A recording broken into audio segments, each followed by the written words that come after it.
भारतीय स्वतंत्रता सेनानी पहाड़ी पर घात लगाकर दुश्मनों का इंतजार कर रहे थे। वे पत्थर फेंकने वाली मशीनों से हमला करने की तैयारी में थे, लेकिन उन्होंने पत्थरों की जगह ताजा निकली हुई सुअर की गंदगी गोबर का इस्तेमाल किया। जैसे ही कप्तान ने आदेश दिया, सैकड़ों गंदगी के गोले आकाश से दुश्मनों पर बरसने लगे। हालांकि इससे दुश्मन सैनिकों को शारीरिक नुकसान नहीं पहुंचा, लेकिन मानसिक तौर पर यह एक बड़ा हमला था। हमेशा खुद को श्रेष्ठ समझने वाले जापानी सैनिकों को इस तरह का अपमान पहले कभी नहीं सहना पड़ा था। गुस्से से तिलमिलाए एक जापानी अधिकारी ने तलवार उठाकर पलटवार करना चाहा, पर तभी एक गोबर का गोला उसकी तलवार पर आकर गिरा। जापानी सैनिक आपस में चर्चा कर रहे थे कि ऐसी तोपों के गोले से हमारा क्या बिगड़ सकता है। अधिकारी ने आदेश दिया कि कोई भी सैनिक प्रतिक्रिया न करे, क्योंकि उनके अनुसार यह हमला केवल उनकी गति को धीमा करने के लिए था, न कि मारने के लिए। यह मानना पड़ेगा कि जापानी सैनिकों की सहन शक्ति कमाल की। पूरे शरीर पर गोबर लगे होने के बावजूद वे चुपचाप आगे बढ़ते रहे। स्वतंत्रता सेनानियों की योजना भी यही थी, दुश्मनों की गति को धीमा करना, ताकि वे मोर्चे पर समय से न पहुंच सके। इसके बाद स्वतंत्रता सेनानियों ने और भी जाल बिछाए। कप्तान ने आदेश दिया कि नकली गोले चलाते रहे और धीरे धीरे पीछे हट जाए। जल्द ही जापानी सैनिक हमारे जाल में फंस गए। चारों तरफ से नुकीले तीर और कांटे उन पर बरसने लगे। एक सैनिक फिसलकर मुंह के बल गिर पड़ा और बुरी तरह घायल हो गया। एक अन्य सैनिक पानी में मुंह धोने गए, लेकिन पानी में छिपे तीरों से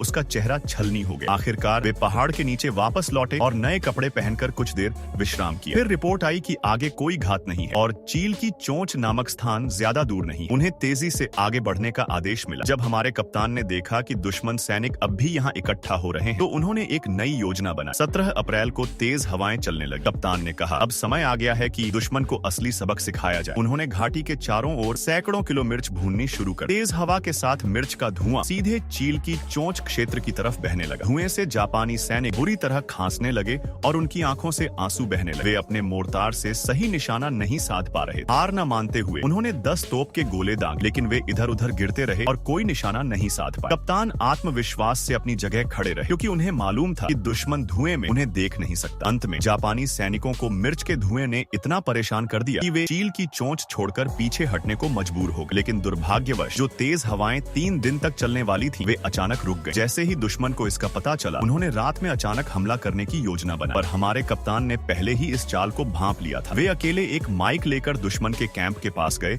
और जोर से चिल्लाए, हम दूसरी युद्ध क्षेत्र के नवगठित प्रशिक्षण दल के सैनिक हैं। अभी हमारी ट्रेनिंग को सिर्फ 20 दिन हुए, हमारे पास कोई लड़ाई का अनुभव नहीं है। जापानी अफसर उलझन में पड़ गए, सोचने लगे यदि कोई इतना निश्चिंत होकर खुद को कमजोर बता रहा है, तो जरूर कोई घात है। उन्होंने तत्काल सभी सैनिकों को आगे बढ़ने से रोक दिया, लेकिन फिर सूचना मिली कि उनका एक विशेष बल पहले ही निकल चुका था और चील की चोंच के पास पहुंच गया था। वे रस्सियों के सहारे चट्टान पर चढ़कर हमारे बल के पीछे से हमला करना चाहते थे, लेकिन जब उनकी योजना सफल होने ही वाली थी, तभी चट्टान के ऊपर से आवाज